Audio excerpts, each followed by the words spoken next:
എല്ലാവർക്കും നമസ്കാരം. അതെ, ഇന്ന് നമ്മള് മുല്ലപ്പെരിയാർ വിഷയമായിട്ട് തന്നെ കേട്ടോ വന്നേക്കുന്നത്. അത് പറയാതിരിക്കാൻ പറ്റത്തില്ല. കാരണം ഓരോരോ അപകടങ്ങളായിട്ട് ഇപ്പോഴും നമുക്ക് ഇങ്ങനെ സൂചന തന്നോണ്ടിരിക്കുകയാണ്. വയനാട് വന്നു, തുംഗഭദ്ര അണക്കെട്ട്. അതെ, 2-3 വർഷം മുന്നേ പ്രളയം വന്നു.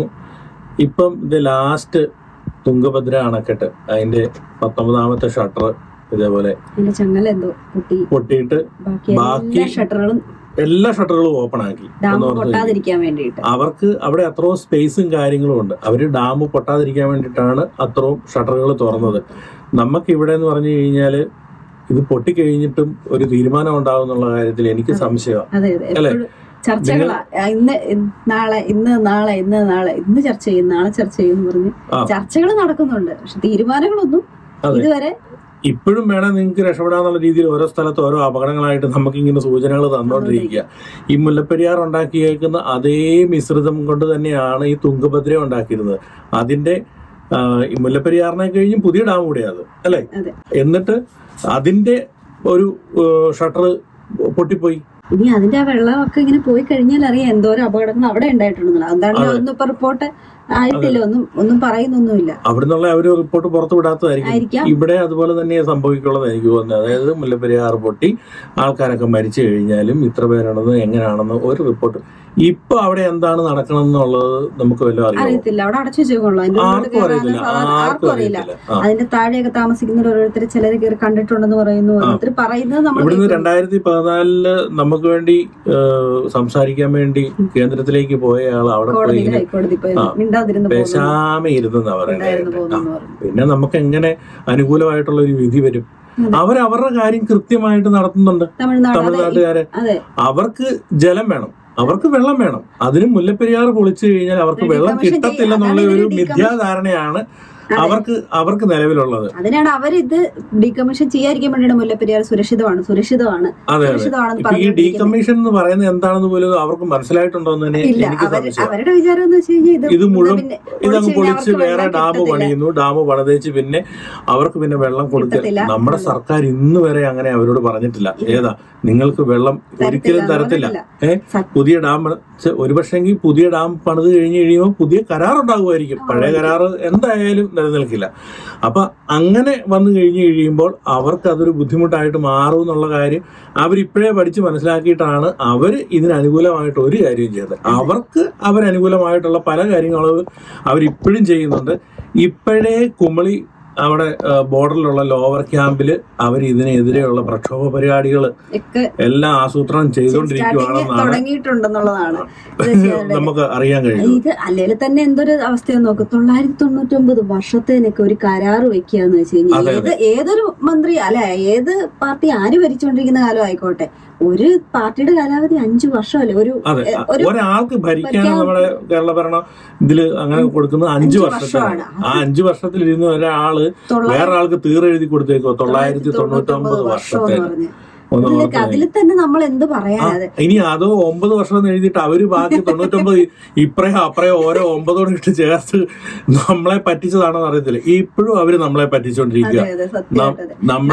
എല്ലാരും നമ്മളെ പറ്റിച്ചോണ്ടിരിക്കുക. സത്യം പറഞ്ഞു കഴിഞ്ഞാൽ എല്ലാ രാഷ്ട്രീയ ആരായിക്കോട്ടെ എല്ലാരും ഭരണത്തിൽ കയറുന്നോടം വരെ മുല്ലപ്പെരിയാർ ഒരു വലിയ വിഷയമാക്കിയിട്ട് നാളെ നമ്മൾ മുല്ലപ്പെരിയാർ പൊളിച്ചു പണിയെന്നുള്ള രീതിക്ക് പറയും. ഭരണത്തിൽ കയറി കഴിഞ്ഞാൽ പറയും മുല്ലപ്പെരിയാർ സുരക്ഷിതമാണ്, ആരും ആശങ്കപ്പെടേണ്ട, ജനങ്ങൾ പേടിക്കേണ്ട. അപ്പൊ അതിനെതിരെ പറയുന്നുണ്ട്. ഇപ്പൊ നമ്മൾ പോലെ പറയുന്നത് നമുക്കെതിരെ ഏത് പാർട്ടി ആയിക്കോട്ടെ പ്രതിപക്ഷത്തിരിക്കുമ്പോഴല്ലോ ഭയങ്കര വാഗ്ദാനങ്ങളാണ്. അതെന്തിനാ? നമ്മുടെ വോട്ട് മേടിക്കാൻ വേണ്ടി മാത്രം, അല്ലാതെ ഒരു സാധനവും ചെയ്യുന്നില്ല. പെട്രോളിന്റെ വിലയാണേലും അങ്ങനെ തന്നെ, ഈ പറയുന്ന എല്ലാത്തിന്റെ കാര്യങ്ങളും എല്ലാം അങ്ങനെ തന്നെയാ. അവരവരുടെ കീസ് നിറയ്ക്കുക അല്ലാതെ ജനങ്ങൾക്ക് വേണ്ടി എന്തെങ്കിലും ചെയ്യുന്നുണ്ടോ എന്ന് ചോദിച്ചു കഴിഞ്ഞാൽ സംശയമുള്ള കാര്യം തന്നെയാണ്. സത്യമായിട്ടും ഇപ്പൊ നമുക്ക് വേണ്ടി നമ്മൾ മാത്രമേ അതെ, നമുക്ക് വേണ്ടി പ്രതികരിക്കാൻ നമ്മൾ മാത്രമേ ഉള്ളൂ. നമ്മൾ ഇത്രയും ആൾക്കാർ ഇതിനു വേണ്ടി എതിരെ പ്രതികരിച്ചിട്ടും ഇതിനൊരു നടപടി ഉണ്ടാകുന്നില്ല എന്ന് പറഞ്ഞു കഴിഞ്ഞാൽ നമ്മൾക്കൊക്കെ എന്ത് വിലയാണ് കൽപ്പിക്കുന്നതെന്ന് ആലോചിച്ച് നോക്കി. പ്രതികരിക്കുന്നവരെ കൂടെ കുറെ ഇപ്പം പറയാ മാധ്യമങ്ങള് ആവശ്യമില്ലാതെ ഇതിനെതിരെ പ്രചാരണം നടത്തുന്നു, ജനങ്ങളെ പാനിക്കാക്കുന്നു, ഇല്ലാത്ത കാര്യങ്ങൾ പറയുന്നു. ഇല്ലാത്ത കാര്യങ്ങളല്ല, ഒന്നും ഇല്ലാത്ത കാര്യങ്ങൾ. മുല്ലപ്പെരിയാർ പൊട്ടുവെന്നും അല്ല പറയുന്നത്. പൊട്ടാതിരിക്കാനാണ് നമ്മളെല്ലാം പ്രാർത്ഥിച്ചുകൊണ്ടിരിക്കുന്നത്. പൊട്ടാതിരിക്കുക ഇനിയൊരു അങ്ങനെ ഒരു അപകടം പൊട്ടുകയാലായിരിക്കാം. അതെ. ചിലപ്പോൾ പൊട്ടുമായിരിക്കാം. പക്ഷെ നമ്മുടെ ജീവൻ എന്താണ് സുരക്ഷ, അതാണ് നമുക്കറിയേണ്ടത്. അല്ലാതെ മുല്ലപ്പെരിയാറ് പൊട്ടിയില്ലേലും പൊട്ടിയ ബാക്കിയുള്ളവർക്ക് കോള. അതിന് താഴെയുള്ളത് ഒരു 3-4 ജില്ലക്കാർ എന്തായാലും തീരും. പിന്നെ അവർക്ക് വേണ്ടി ചോദിക്കാൻ ആരാ ഉള്ളത്? ആരുമില്ല. ഇപ്പൊ നമ്മളെ പറഞ്ഞ് ആശ്വസിപ്പിക്കും, ഏത് ഒരു കുഴപ്പവുമില്ല, ഒന്നും വരത്തില്ല, പൊട്ടത്തില്ല എന്ന് പറയും. ആ ആശ്വസിപ്പിച്ച് രാത്രി നമ്മൾ ആ ആശ്വാസത്തോടെ രാത്രി കിടന്നുറങ്ങുമ്പോഴായിരിക്കും നേരം വെളുക്കുമ്പോൾ ജീവനോടെ കാണുകയില്ല. പിന്നെ നമ്മൾ ആരോട് പോയി ചോദിക്കാനാ? ജീവനില്ലാത്തവർ പിന്നെ എവിടെ പോയി പ്രതികരിക്കാനാ? അത് അവർക്ക് വ്യക്തമായിട്ട് അറിയാം. അത് വെച്ചിട്ടാണ് ഈ കളി മുഴുവൻ കളിച്ചോണ്ടിരിക്കുന്നത്. അത് ഈ പറയുന്ന പോലെ ജനങ്ങൾ പ്രതികരിച്ചാലും ഈ കുറച്ച് കഴിയുമ്പോൾ ഇതെല്ലാം ചൂടായി. ഇപ്പൊ ആ വയനാട് ദുരന്തം വന്നുകൊണ്ടാണ് മുല്ലപ്പെരിയാർ ഇത്രയും പ്രശ്നമായിട്ട് ഇപ്പൊ ഉയർന്നു വന്നിരിക്കുക. കാരണം ജനങ്ങൾ അത്രയ്ക്ക് പേടിച്ചു. കാരണം ഒരു പ്രതീക്ഷിക്കാത്ത ഒരു രാത്രിയിലുണ്ടായിരുന്ന ഒരു ഞെട്ടലെന്ന് പറഞ്ഞാൽ അത്രയും ജീവൻ എടുത്തു. അത് ഇപ്പോഴും ആൾക്കാര് കിട്ടിയിട്ടില്ല. അങ്ങനത്തെ അത്രയും വന്നുകൊണ്ടാണ് ഈ ഒരു വിഷയം ഇത്രയും പൊങ്ങിയത്. ഇപ്പോഴും മുല്ലപ്പെരിയാർ ആ ഭാഗത്ത് മഴ കൂടുതലാണ്, അവിടെ വെള്ളം കൂടുന്നുണ്ട്. എത്രയാണെന്നൊന്നും കണക്കൊന്നും നമുക്കറിയില്ല. ഇവര് പുറത്ത് പറയുന്നതേ നമുക്കറിയാവുള്ളൂ. ഇപ്പം മന്ത്രി റോഷി അഗസ്റ്റിൻ പറഞ്ഞു വെള്ളത്തിന്റെ അളവ് ഇപ്പൊ പേടിക്കേണ്ടതില്ല, നിയന്ത്രണ വിധേയമാണെന്ന് പറഞ്ഞു നമ്മൾ കേൾക്കുന്നു, അത്രേ ഉള്ളൂ. ഇപ്പൊ എല്ലാരും അവരും പറയുന്നു സർക്കാർ ഇതിന് അനുകൂലമായിട്ടാണ് നിൽക്കുന്നത്, അടുത്ത പണിയാൻ നോക്കുന്നുണ്ട്, ഇതെല്ലാം പറയുന്നുണ്ട്. പറച്ചിലിൽ മാത്രം ഒന്നും ഒതുങ്ങിയിട്ട് ഒരു കാര്യമില്ല. പ്രത്യേകിച്ച് ഇത് നമ്മള് ഈ ഇപ്പോഴത്തെ തലമുറയിലും നമ്മൾ മാക്സിമം നമ്മൾ പ്രതികരിക്കണം. അല്ലാതെ ഒന്നും ഇനിയത്തെ കാലത്ത് ഒരു കാര്യങ്ങളും നടക്കുമെന്ന് എനിക്ക് തോന്നുന്നില്ല. എല്ലാരും അവരവരുടെ ബെനിഫിറ്റ് മാത്രം എല്ലാ കാര്യങ്ങൾക്കും നോക്കും. ഇതിൽ ഏറ്റവും വലിയ കാര്യം എന്താ അറിയോ? ലോകത്തിലെ തന്നെ ഏറ്റവും പഴക്കം ചെന്ന ഈ ഭൂഗുരുത്ത അങ്ങനത്തെ അണക്കെട്ടെന്ന് പറയുന്നത് മുല്ലപ്പെരിയാറാണ്.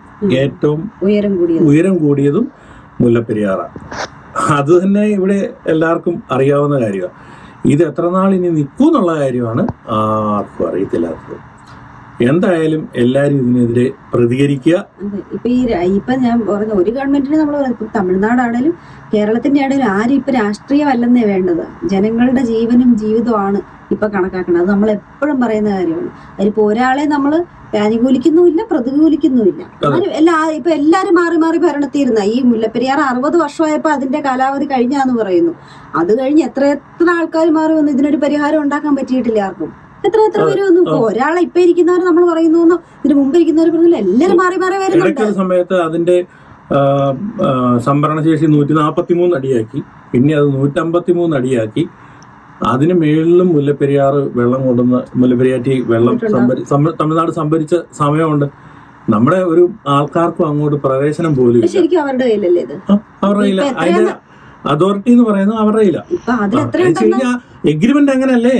എത്ര വർഷത്തിന് 1000 വർഷത്തോളം 999 വർഷത്തിന് എഴുതി കൊടുത്തു കഴിഞ്ഞാൽ പിന്നെ അവർക്കല്ലേ. ഇപ്പൊ എത്ര ഉണ്ടെന്ന് അവര് പറയുന്നില്ലേ, നമുക്കറിയുള്ളൂ. അതാണ് ഒന്നും പറയാൻ പറ്റത്തില്ല. അവരുടെ പേടി എന്ന് പറയുന്നത് ഇത് ഡീകമ്മീഷൻ ചെയ്താലോ അല്ലെ പുതിയ ഡാം വന്നു കഴിഞ്ഞാലോ അവർക്ക് ഇതിന് മേലുള്ള അധികാരം നഷ്ടപ്പെടുന്നത് മാത്രമല്ല അവർക്ക് വെള്ളം കിട്ടില്ല എന്നുള്ളൊരു മിഥ്യാധാരണയിലാണ് അവർ ഇതിനെതിരെ പോരാടിക്കൊണ്ടിരിക്കുന്നത്. ഏത് ഗവൺമെന്റ് നമ്മുടെ ഇപ്പം നിലവിലുള്ള ഭരണകക്ഷിയാണേലും പ്രതിപക്ഷത്തുള്ളവരാണേലും അല്ലാത്തവരാണേലും എല്ലാവരും ഒന്നടങ്കം പറയുന്ന ഒരു കാര്യമുണ്ട്, അവരെ വെള്ളം കൂടി മുട്ടിച്ചിട്ട് നമുക്കൊരു ഡാം വേണ്ട എന്നാണ് നമ്മുടെ ഭരണകർത്താക്കളും എല്ലാ മതപരമായിട്ടുള്ള എല്ലാ ആൾക്കാരും പറയുന്നത്. ഈ അവരെ വെള്ളം കൂടി മുട്ടിച്ചിട്ട് നമുക്കൊരു ഡാം വേണ്ട എന്താണോ അവർക്ക് ജലവും നമുക്ക് ജീവനും. അതാണ് അവര് എല്ലാരും ഒറ്റക്കെട്ടോടെ പറയുന്നത്. പക്ഷെ അവരത് മനസ്സിലാക്കുന്നില്ലെന്നാണ് എനിക്ക് തോന്നുന്നത്. ഇപ്പൊ അവര് മനസ്സിലാക്കൂ. ഇതിപ്പോ നമ്മൾ അതൊന്നും പറഞ്ഞുകൊണ്ടിരിക്കുകയാണ് സാഹചര്യം. എത്രയും പെട്ടെന്ന് ഇപ്പൊ നമുക്ക് ആരാണ് ഭരണത്തിരിക്കുന്നത് അവർക്ക് എന്തെങ്കിലും ചെയ്യാൻ പറ്റത്തുള്ളൂ. അവരതിന് വേണ്ടിയിട്ട് പ്രയത്നിക്കുക, ഹൈക്കോടതിയെ സമീപിക്കുക, എത്രയും പെട്ടെന്ന് ഹൈക്കോടതി സുപ്രീം കോടതി ഒക്കെ സമീപിക്കുക, എത്രയും പെട്ടെന്ന് തീരുമാനം ഉണ്ടാക്കുക. എന്താണോ പരിഹാരം അത് എത്രയും പെട്ടെന്ന് ചെയ്യുക. കാരണം ഇനി മുന്നോട്ടേക്ക് നമുക്ക് ഒരുപാട് കാലം ഇങ്ങനെ ചർച്ചാന്ന് പറഞ്ഞുകൊണ്ടൊന്നും ഇരിക്കാനുള്ളൊരു സമയം ഉണ്ടാകില്ലെന്നാണ് ഇപ്പോഴത്തെ ഒരു പ്രകൃതിയുടെ ഒരു ഇത് വെച്ചിട്ട് നമുക്ക് തോന്നുന്നത്. വേറൊന്നുമില്ല, ചർച്ച ചെയ്യാൻ ഇനി ആൾക്കാരുണ്ടാകില്ല ഒരു 3-4 ജില്ലയിൽ, അത്രേ ഉള്ളൂ. അപ്പൊ എല്ലാവരും പ്രതികരിക്കുക, പ്രാർത്ഥിക്കുക. Thank you.